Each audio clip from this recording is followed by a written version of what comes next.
গরমকে গালিগালাজ না দেওয়া, গরমের সিজনকে কি না দেওয়া, গালিগালাজ না করা। প্রিয় ভাইরা, আমাদের অনেকের বদভ্যাস আছে, গরম বেশি হলে গরমের মা বাপ 14 গোষ্ঠীর নাম ধরে গালিগালাজ করি।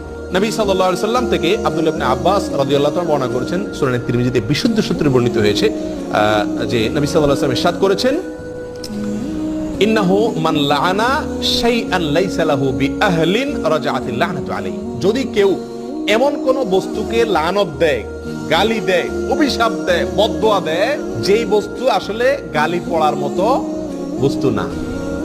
একটা ইট গরম, গরমের গায়ে তো আর গালি পড়বে না। এরকম অপাত্রে যদি কেউ গালিগালাজ বা অভিশাপ করে তাহলে সেই অভিশাপ তার উপরেই ফিরে এসে পড়ে। কত বড় জঘন্য কথা! তার অভিশাপ ওই ব্যক্তির উপরেই ফিরে এসে পতিত হয়। প্রিয় ভাইরা, এই জন্য গরম যত কষ্ট দেখ,